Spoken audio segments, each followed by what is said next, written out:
Let's go to 2 Timothy, the 3rd chapter and verse number 2. From here on, 2 Timothy, we're going to get real personal and some real strong teachings, and it's hard, but that's the way it is. And this is what we're facing today, and it's so easy to see it in the churches. What church age do we live in? Brother Roger? Grace? Well, what church age? And we're going to do this too. Now, would you like to study church history just a little bit in a couple of weeks when we get there? Yeah. Would you like that? We're going to go study the evolution of theology. We're going to bounce in there, and we're going to do that. We're going to study the 7 churches of Asia and what's going to happen through their church ages and what came up. I've got to order some booklets for you. And we'll see what doctrines began, when they began, and all of that kind of stuff, and you'll be so surprised. And what happened during this period of time, and it's totally, the book of Revelation is prophetic anyway, isn't it? When you study those 7 church ages, and there was a whole lot of churches in Asia, but God picked out those 7 churches to predict what would happen in the church age, and we're in Laodicea right now, and it comes from Laos and Dikia, or Dikio. Sharon, what does that mean? Laos. You remember? Laos. Laity. Laity comes from that word. People.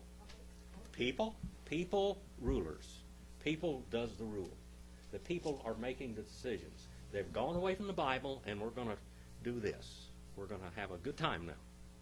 And this is what we're going to do, and that's what we're talking about here. We're in the Laodicea church age. And the churches are going to face what's here, okay? The churches face down through the ages what here. What happened in America? What changed from the whole world? What happened in America? You like this kind of stuff? Freedom of religion? Freedom of religion. There was never any freedom of religion anyplace else in the world. And Rhode Island was the first experiment. Roger Williams and Dr. John Clark. Dr. John Clark was a sound man. Roger Williams is a little bit of a flake. But John Clark founded a church in Rhode Island in 1638, and the next year, 1639, Roger Williams was in the founding of a church there. And the churches still exist, 1638 one especially. John Clark brought a whole congregation from England here.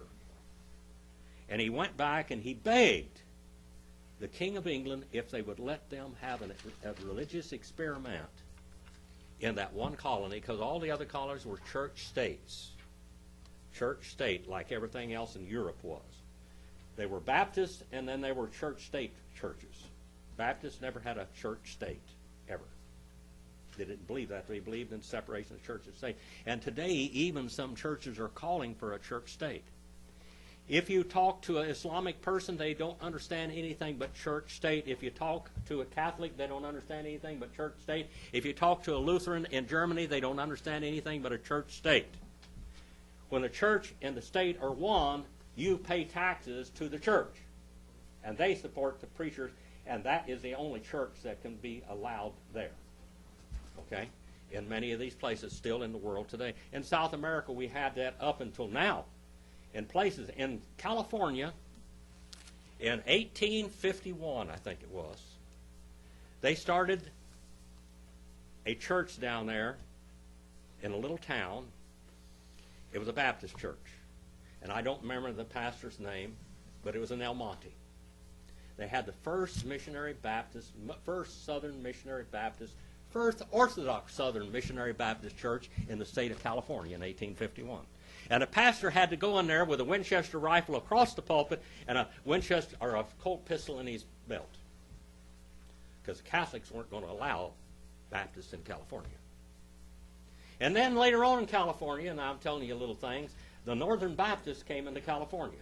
And the Southern Baptists made a deal with them that they wouldn't start any churches in California, that Northern Baptists would be in California. Finally, they started, one of the first Southern Baptist churches in California was out in Shafter.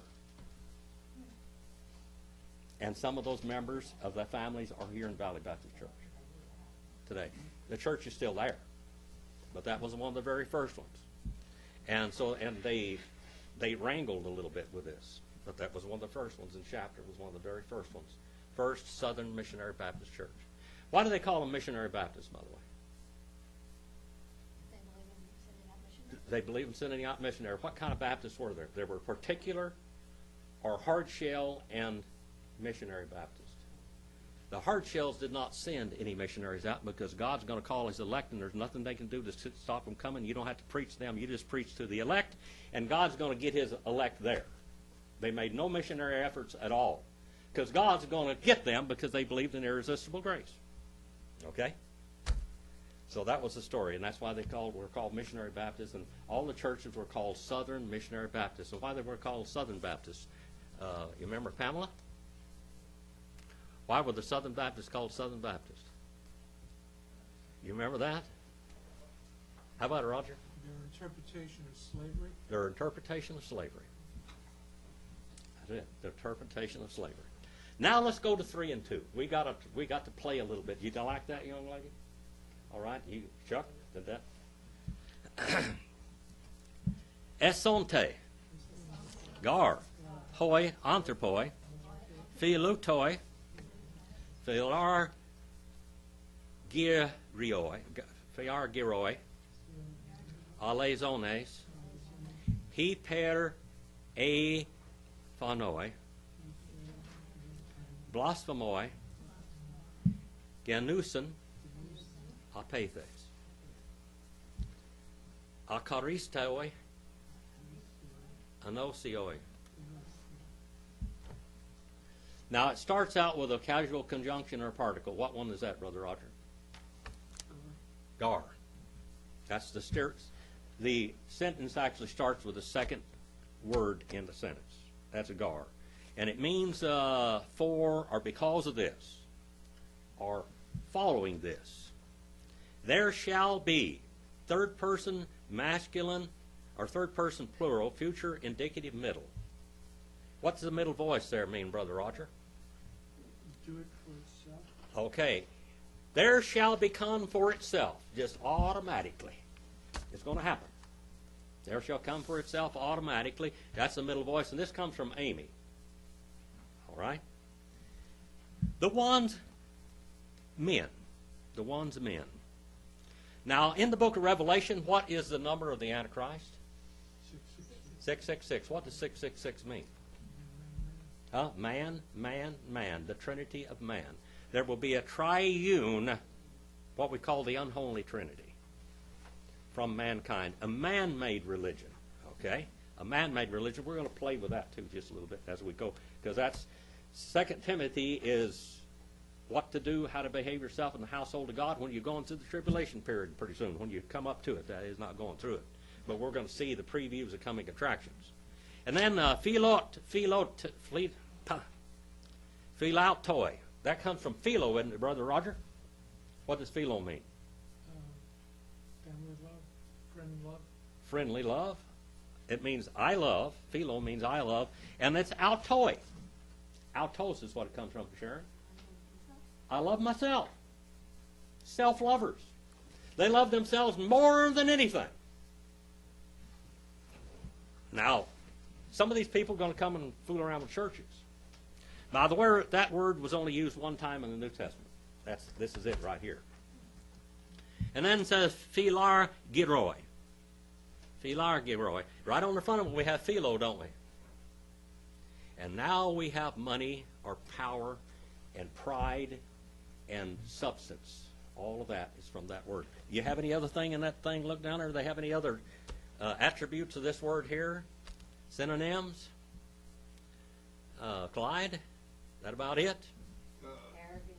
Lovers of money. Lovers are fond of money. Lovers of material wealth. Lovers of power. Macarius. Huh? That's plural masculine. Avarice. Avarice. Yeah, avarice, yes. In this, the Amplified, it's saying self-centered, lovers of money, and aroused by inordinate greedy desire for wealth. That's right. There's what we have. Arrogant and contemptuous. Yeah, and contemptuous about it also, and proud about it, and arrogant about it. Presidential candidates. Yeah, the presidential candidate. Yeah. Alozones. Azolozones. Okay, now, here what do we have in this word here?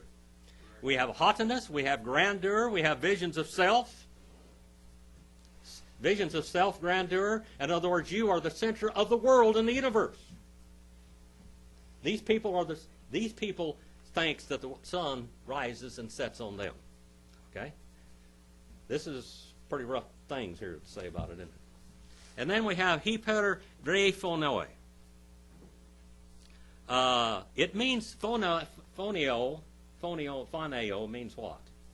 Phoneo. Phos is the word that comes from the root phos. We got phosphorus. What does phosphorus and phos? It means to shine brightly. And then it says to shine above. Arrogant, high tone, haughty. To shine over and glow over everybody else. Look down upon everybody. Blasphemoi, blasphemers, railers. What do you do when you blaspheme God? How do you what is the worst way you can blaspheme God? Deny the Holy Spirit did the miracles in Christ's day, and what else? Deny that Jesus Christ is God the Son or Jehovah of the Old Testament. He is Jehovah of the Old Testament. What does Jehovah mean? You remember that, Chuck? Jehovah. Hayah. Brother Roger. To become. To become. The one who shall become. Where is the fulfillment of that in the New Testament? The absolute fulfillment? John 1:14. Can you say it in Greek? Kai hologo sarxaganotu. You get A+ for that one. And the Word, the Jehovah, flesh he became. That's it. That's what it says. It says Kai hologos, and the Word sarx. Carne, basar in Hebrew. Flesh he became for himself.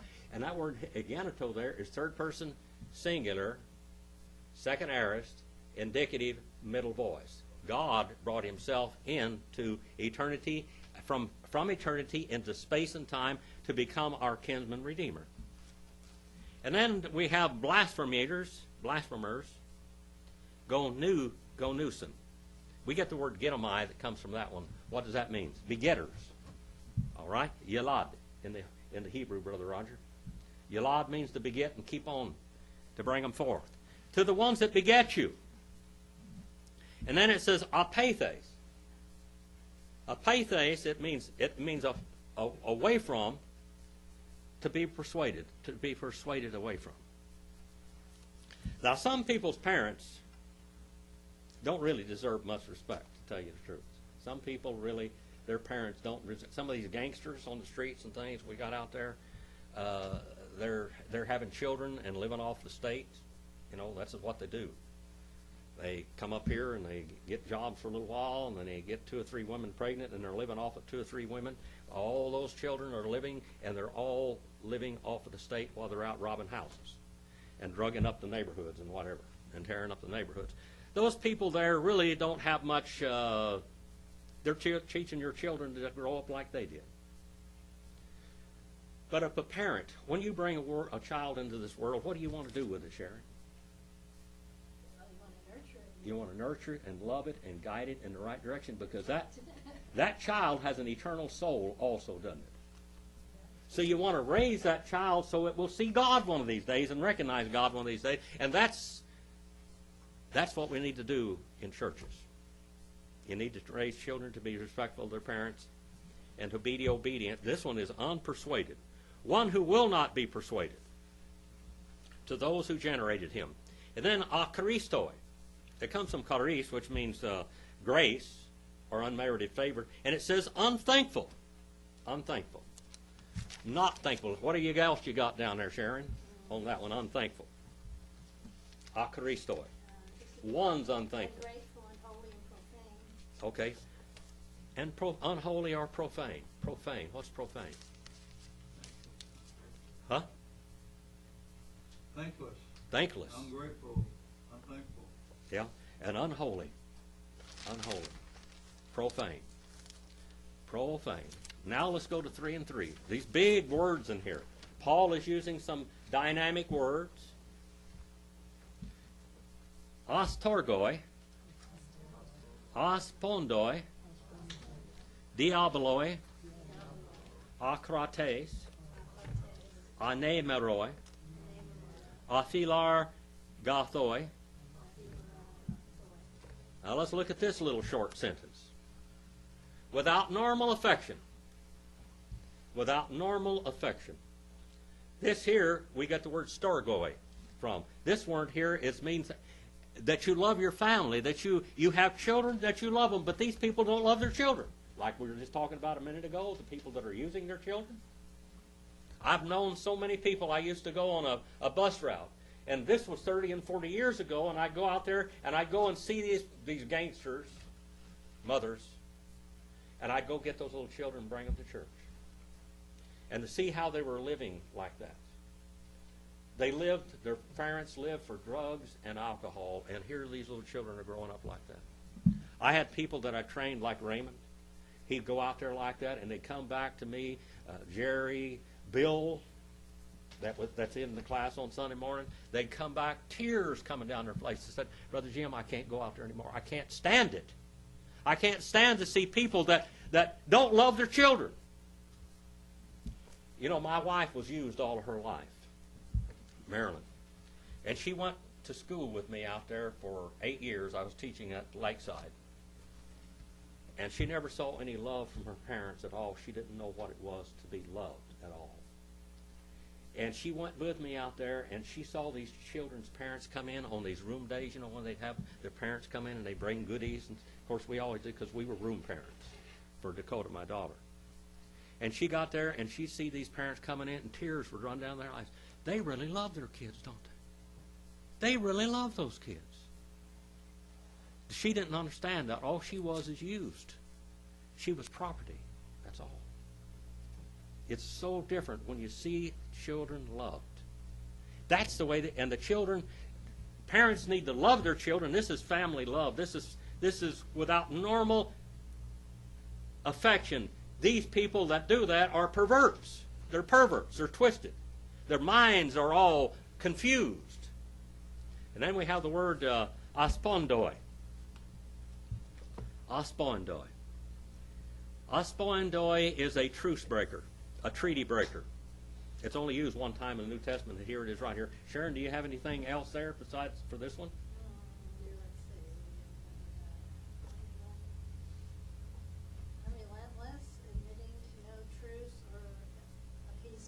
Okay, they're truce breakers. In Islam was Muhammad made treaties with people to live long enough. They'd make a 10-year or 5-year treaty with somebody, and the only reason why he made it was not for peace, but so he could gather the advantage. And then when he got the advantage, he'd go and attack them. He made a treaty with his own family, the Quraysh, in Mecca. And he made a 10-year treaty with them in 628 A.D. And he went back there within 2 years after he made the treaty with them. He went in there and he wanted to worship God, and they'd take a whole bunch of camels there, and they'd take these camels and they'd shave the humps on the camel, and they'd take the camel up there and they'd cut the camel's throat. And they'd slaughter the animal, and they would go into the Kaaba. How many of you ever seen the Kaaba on television? You won't be there, I guarantee you, because you'll be dead. You go there. They'll kill you. You're not going to make it in there. You have the Kaaba. You go into the Kaaba, and there's a black stone in there. They say that's the hand of Allah. It's a stone that fell out of the sky. It's a meteorite, a little meteorite, a black stone. They say that it was white when it fell, but that stone, the way that you get your sins forgiven, if you're a Muslim, is you go there, and you go and you have to do this Hajj, this pilgrimage. And you walk around that 7 times, then you have to go up on this mountain, you go up on that mountain, you go up on this mountain, then you go in there and you kiss or you touch the rock, and the rock absorbs all of your sins. Now, if that isn't idol worship, I don't know what it is. Well, they would go there, and all these pagans were coming in. They had 300 and something gods, including Jesus and Mary. Of course, Jesus and Mary, this is 600 A.D. What's happened by 300 A.D. with the Catholic Church? That's what's becoming the Catholic Church. What did they start? Mariolatry, the worship of Mary. So he's got Mary and Jesus up there.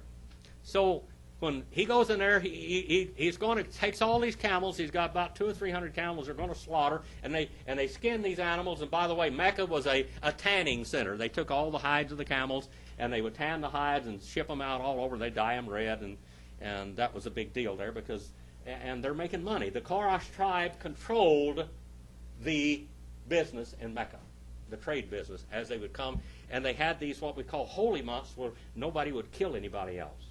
So they come there during these holy months, and they would have this Hajj, and they would walk around 7 times, and they'd do all this. Well, Muhammad came there, and he had been killing this tribe for years. Ever since he left Mecca, he began to kill all of the trade routes. He'd go and attack them and kill them. Kill every one. And steal all that they had, steal all their animals, and then what else? He would have captives, and he would get them, he would kidnap these people and for ransom, and they'd have to come and give him money.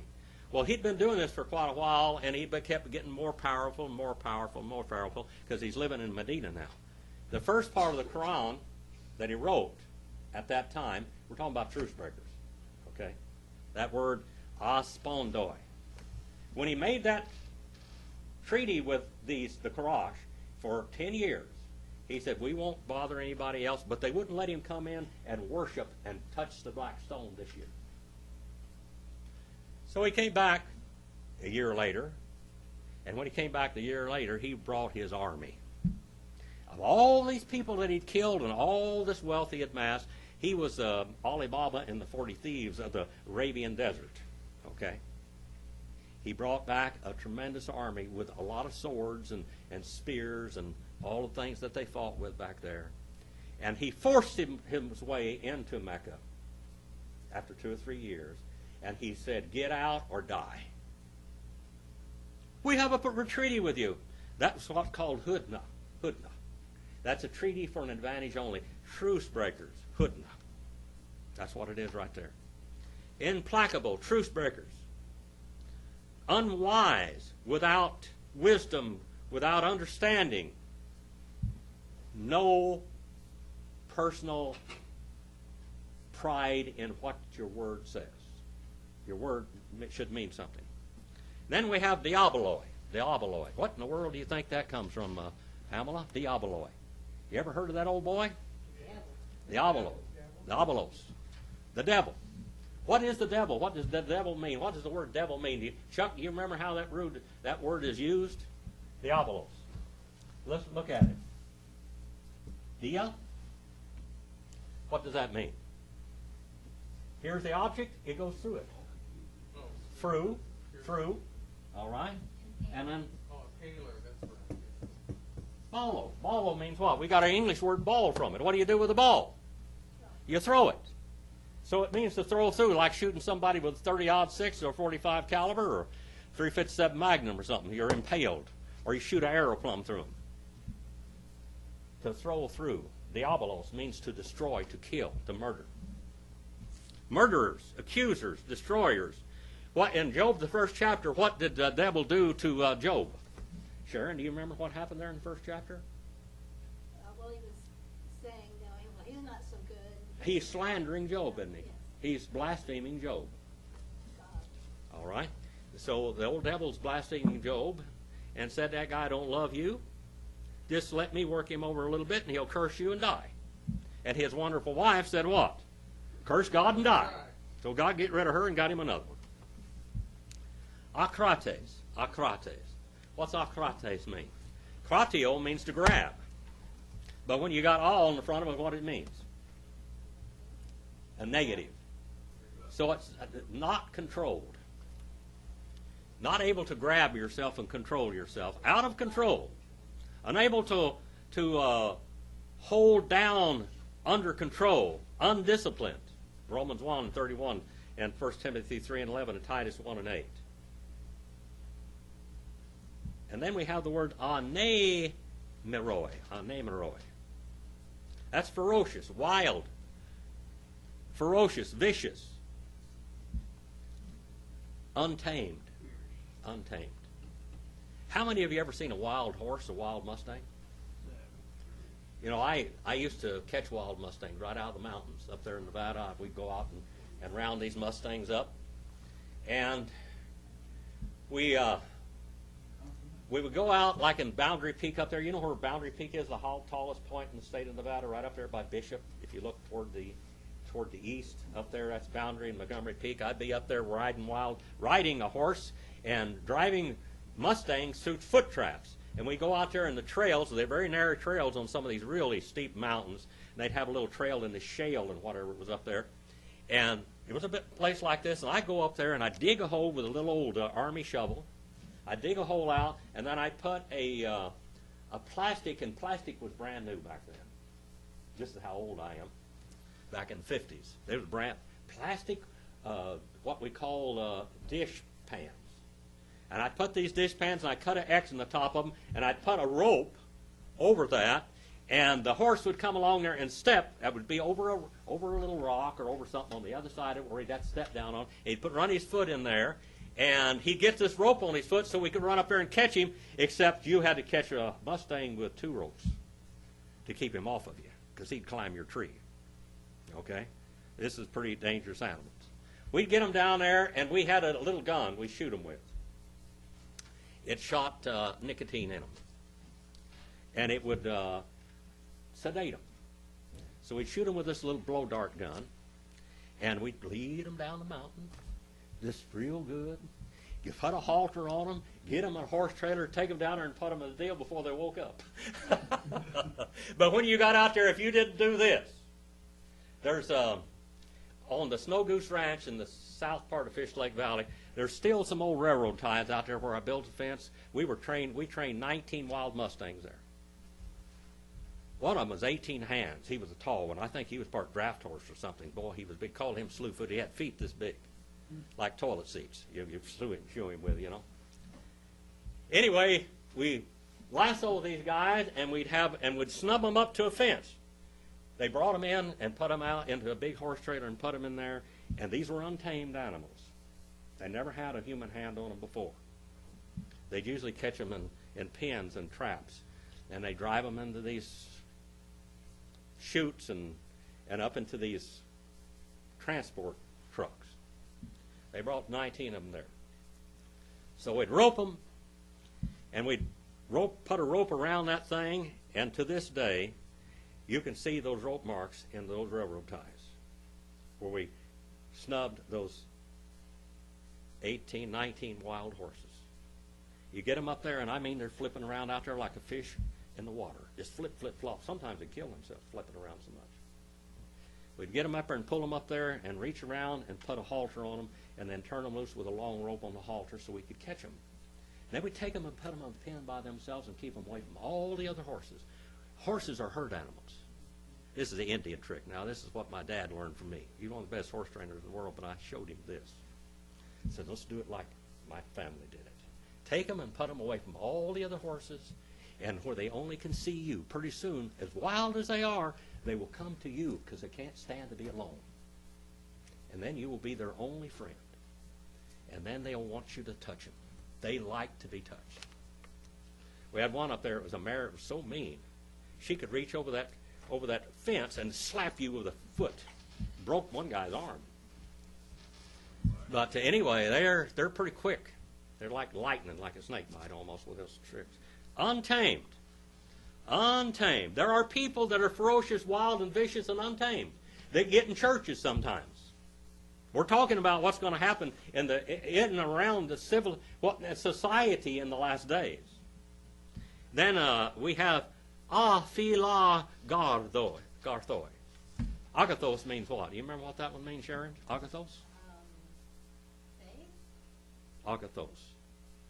Kalos, agathos. They're two adjectives, remember? Kalos, agathos.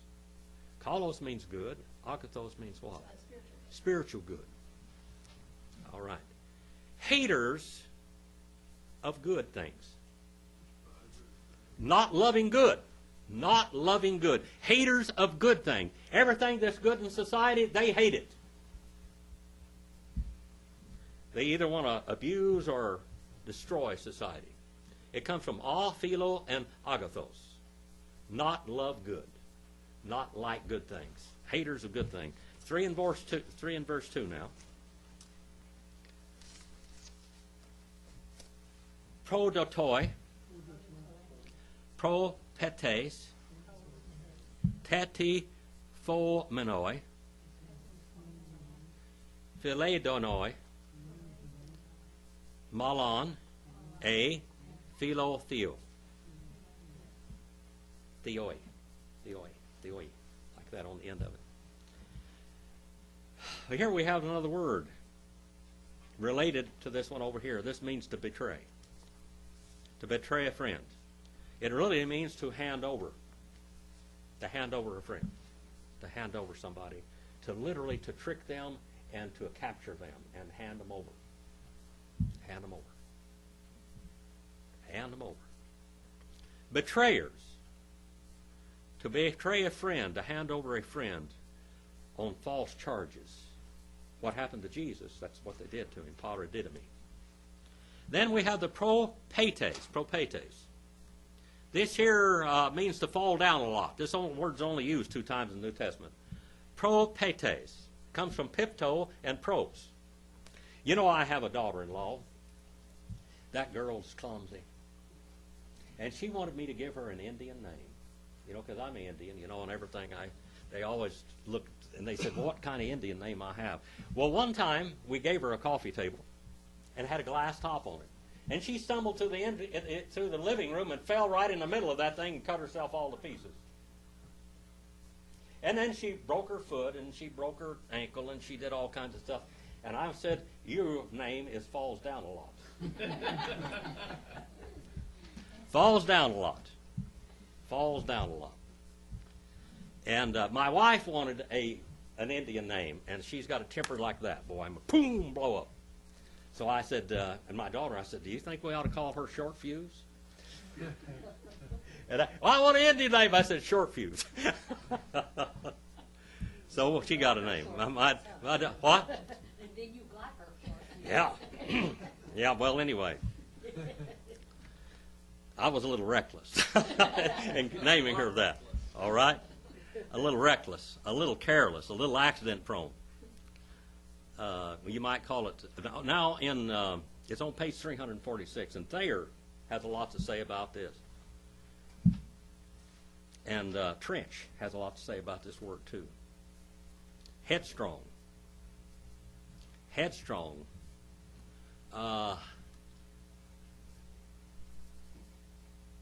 Stubborn. Hard-headed. Like a brickbat.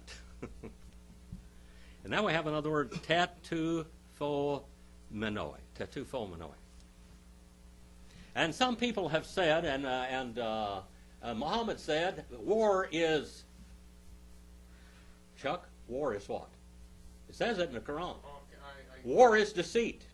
War is deceit. You deceive people. War is deceit. Okay, that's what it said, isn't it? You've read that. War is deceit. So you deceive your people in war. Now, a long time ago, it comes from the word to raise a smoke screen, to camouflage, out of deceit. You know what the United States did? How many of you ever heard of the Ghost Army?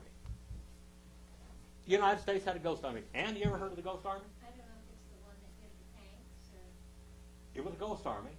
What did they do? They took motorcycles. They took Jeeps, and they built these frames around them, wooden frames out of bamboo or whatever, and made them look like tanks.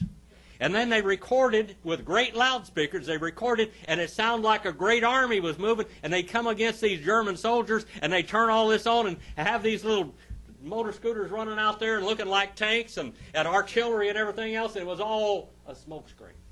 It was all deceit. It was all strategy. You know what I'm talking about, Brother Roger? Did they teach you that in military school? A smoke screen. To deceive them, to terrify them. They had superior forces sometimes, but they'd take off running. Over nothing. But they'd be playing all of these tank sounds in these great big loudspeakers. Did you ever see any of that, Brother Roger? Did they ever show you that in school? I've got it on tape. It's pretty neat. The Ghost Army, to lay a smoke screen to deceive. Philo denoi. Philo means what? And then we have the word hedenoi. To love what? Pleasure lovers. Pleasure seekers. Pleasure seekers, hedonistic. Pleasure seekers. The world, all pleasure longs for eternity, doesn't it? Doesn't pleasure long for eternity? It longs for eternity. When you're in great pleasure, you don't want it ever to stop. That's pleasure loving.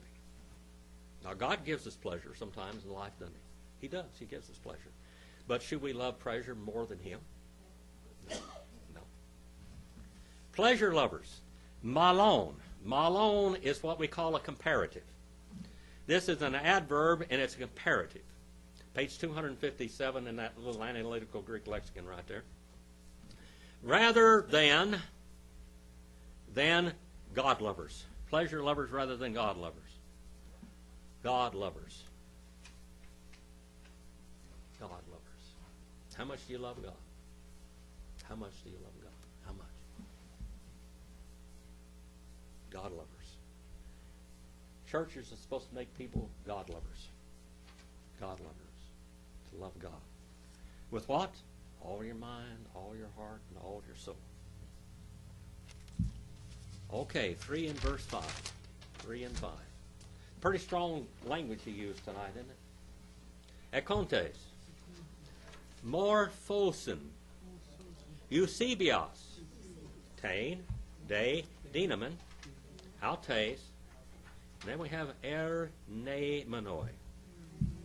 Kai. Tutois. Apo. Trefu. Having, nominative plural masculine present participle active, having, continue having a form, an outward form. In Trench's synonyms in the New Testament, it's on page 261 if you want to read about this one a little bit later on. Outward form. We get a word forme from that. We get the word forma from Latin. We have kind of a schematic. What do you do with a schematic? It's how you build something. You have a schematic. You have a blueprint to build a house. I remember Buck Owens, when he built his last house, they bought this place out there by the Formosa racetrack out in that area. And my stepdad, the one that was the outlaw, Dale Remley, he said, Dale, draw some blueprints. How do I make this house look good? I want to keep the thing here, but show me how to build it and make it look good. So he drew the blueprints of that place. And he built that place according to Dale's blueprints, his form. So he made that house according to his form. The form, the schematic. A schematic of Eusebios. Eusebios means what? Eusebios. What's that mean, brother Roger? Remember? Well, the U is no. The U is good. Good? Mm-hmm. Uh-huh. It means piety. It means to a gentleness. It means carefulness. It means to adore. Adore. All of this is from this word. There was a historian called Eusebius, remember? Eusebius. His name meant adoring one that was careful. A form of carefulness, but the dynamin, the what? The power of her. Look at that. The power of her. That's the dynamis, the power of her having denied. They have a form of piety, but the power that belongs to that deity they have denied. And these ones you turn away from. Turn yourself away from. Second person singular, present, imperative, middle voice. Turn away from. Turn away from them. Christ was in the form of God, fashioned. He was a form of God, his spirit, his eternal self. The pre-incarnate Christ, he was in eternity past, wasn't he? But in space and time, he had the form of man, according to man's schematic, so he could redeem us back to God. You can look that up in synonyms on page 261 by Trench. Trench is a real good book, Synonyms of the New Testament. 3 and verse 6. 3 and verse 6. Do you know any religions based upon sex? Name me one, or two, or three, or four. Huh? Huh? I'd say Mormonism. Mormonism. What about Islam? Oh, yeah. Sex and violence. That's my career. These two religions are based on what? Sex and violence. Sex, basically. Mormons Brigham Young had how many wives? I think I can count that. 75. 75 wives. Joseph Smith, who knows? And this is what it's talking about, this is going to happen. Now, you realize now, Joseph Smith was born in the 1800s, wasn't he? And he brought his religion in, and I mean, he said that he believed in celestial and terrestrial marriages. Of course, all of his missionaries that he sent out, he would take and marry them, their wives, because they'd stay back behind. He'd marry them. Of course, they had to be, those marriages had to be consummated in terra firma, and he had lots of wives, lots of wives. How about Muhammad? They talk about, I think he had about 20 some odd wives. 19 of it, something. Yeah. And a few concubines. And all the little slaves. All the concubines, all the women, he said, you can have 4 legal Muslim wives and all the select slaves that you can afford. No limit to them. What are these religions based upon? Huh? What are they based upon? When I was going to the college, going to the seminary, Brother Madden was talking. He said, Mormonism is based upon sex. Because that's what it was. That's it. And the whole idea is, can a woman go to heaven in Mormonism? Not without a husband. The husband's got to call her up. He's got to, there they get married in the temple. They consummate the marriage in the temple. And they have a new name. And she has a new name. And when she's buried, if she dies before him, they put a veil over her face. And if she pleases him in this life, then he'll call her through the veil. That grave will come open, and he'll open that casket up, and he'll call her through the veil with that name, that new name that he gave her right there. How many rights, the Islam has all this idea about having women have equal rights. You know any woman's got equal rights in Islam at all? No, I'm sorry. That's really a problem, isn't it? It's really they may say whatever they want to say, but women have no rights. A man can divorce a wife by saying what, Sharon? I divorce you. All right. 3 times, and she's gone, boy. She's out. She has no recourse. Now, if he's just mad at her real good when he did that, he can take her back and remarry her again. Of course, marriage is consummated. That's marriage. And he can do this 3 times. If he does it 4 times, Muhammad said, now, the Quran's called the Holy Quran. They try to say that because the Bible's called the Holy Bible. You tell me what's holy about this now. You tell me now.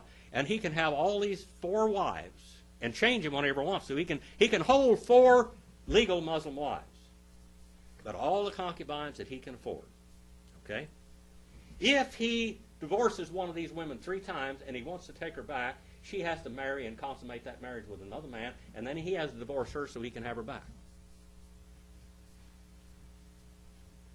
That's it. Hedonistic. All physical, sexual problems out of the world. Let's go here. Ek tuton, gar eston, hoi edonontes, eis tas oikos, kai a kek ma lo tizontes, genakaria, seis so rumena, harmartios, ag gomena, epithemios, poikilais. Mine's written up so much I can hardly read the Greek. Yours not written up that bad. That's what it looks like up here. Okay? That's a little different. That's why I have trouble reading the Greek sometimes, because I can't see it. If I could see it, I could read it. All right. Out of these, they are, for there are out of these the ones creeping, sneaking. Look at these creeps. Stealthily creeping in. What does the guy do? Sneak up on you. Creeping in, eis tas oikos, in the houses. Into houses, homes, and capturing. This sounds like Islam, doesn't it? Yeah. It's you go over there. When they take over a nation, they come in, they got a 5-point plan of taking over a nation. When they take over the nation, they can take all these women, come into the houses, and take the women and take the children and their herbs. This is booty. Okay? This is booty. This is rewards for jihad. They take them and they kill the men, or make the men slaves, one or the other. Usually just cut at their throats, forget it, behead them. Capturing. Nominee plural masculine, present participle active, capturing. And then it was, what does it say there in yours, Sharon? I'll just read the whole thing. For among them were those who worm their way into homes and captivate silly and weak-natured and spiritually dwarfed women, loaded down with the burdens of their sins and easily swayed and led away by various desires and seductive impulses. All right. It says silly women in some of the translations, but it's not silly women at all. These are ladies. You go into a place and you go, and these beautiful ladies, these beautiful little ladies, you capture them. You capture them and you make sex slaves out of them. What did Joseph Smith do? What did Brigham Young do? What did Muhammad do? What did David Koresh do? How about the heavenly harems of half a century ago in all of these different places?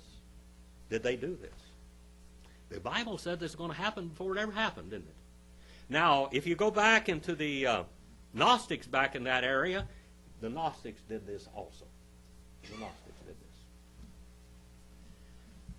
this. Young, beautiful women, society ladies, having been heaped with sins, or in sins, being led by epithemios, the lust, things that you hold upon your mind, many things you hold upon your mind. 3:2 through 6. Religions based upon sex. Okay, I got a question. Yes, okay. I'm still back at the Mormon wedding. You said that the marriage is consummated in the temple? Yes. Oh, okay. That's the only way marriage can be. Marriage is not marriage without consummation. Well, I know that.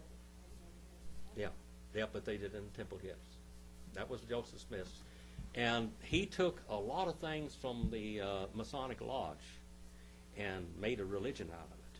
And the Masonics, they say, when Joseph Smith was killed, that the Masonic Lodge put out a contract on him. And that's what happened. You study history, you find out every one of those people that were deputized were all Masons. And they didn't want that man walking around messing with the religion. Well, they're what we call lodge. He had taken the lodge and turned it into a religion. A religion. Just on a side note, it's something I don't know. What is the Masonic Lodge and all of like the demo lay? I mean, where do they fit? There's a religious component to it. What is this? I can tell you this. In every Baptist church, there was a Masonic Lodge for 200 years, or 300. How does that Okay, well, let me just go on from there. Masonic Lodge, to be a Mason, you had to believe in God, and you had to make a profession of faith at that time. Now, today, there are Mormons that have Masonic lodges. Oh, it is like double religion.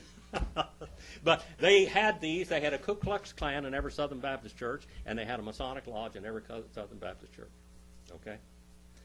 I have been pastors of people that were in Masons. And usually the Masons that I have pastored were the pillars of the church.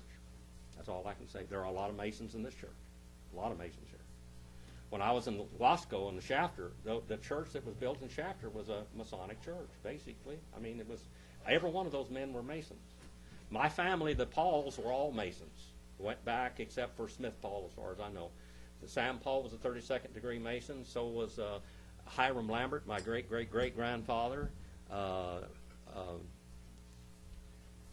Fred Waite was a 32nd degree Mason. I've got the letter that he wrote to the Masons to get his uncle, Sam Paul, in the Masonic Lodge.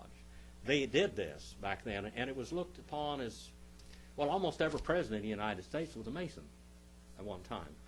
George Washington and all the way down through the line, most of them, nearly all of them. The Masonic Lodge, there's a lot of propaganda against the Masonic Lodge today. I've never been to a Masonic meeting.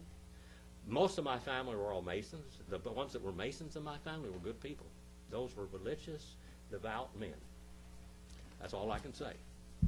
There's a lot of press about it today. but I'm just telling you what I know about it. I never been to a meeting. I've been, and one time when I started going to seminary, I was expected to become a Mason. If I was ever going to get anywhere, I'd have to be a Mason. If you got into business, you had to be a Mason. In Bakersfield, it was run by the Masonic Lodge. All the businesses and everything in Bakersfield, you had to be a Mason to be successful at one time. Very, very politically orientated. All of the, what we call the Shriners hospitals, free care for children. You know, they go in and they take them, they do all these operations stuff when they got all this stuff. This is Masonic Lodge. That's all I can tell you. Sometimes people will take the Masonic Lodge and turn it into a church in their own life. That is wrong. There's no, the lodge will never replace the church. But I have seen many, many good Masons in Baptist churches. That's my opinion. That's all. They have a blood oath just like Mormonism does. Mormonism got that blood oath. You know, before they will divulge these secrets and everything. It's what we call a secret society, just like the Ku Klux Klan. And there are secret societies. It's 1,000 years old at least. That's all I can tell you about it. That I don't know anything else, but I've known some real good Baptist people that were Masons. All of the pillars of orthodoxy were all Masons in Baptist history. That help you? Not a lot, but Okay. it doesn't really tell you anything because you really don't. It's a secret society. It's a secret society. I did have one of the secret books, and I did read it one time. But it's not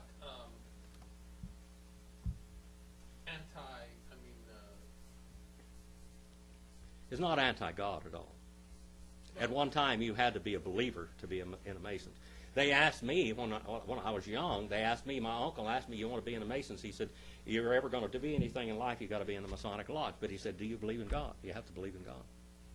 You have to have a personal relationship with God and believe in a Creator. Yeah. and I'm sure they got rid of that part of it. I think that's still in the Lodge. I think it is. I think it is. My father-in-law was a 32nd degree Mason. Whatever. Yeah, these were all, and they did believe in God. There's none of them that don't believe in God.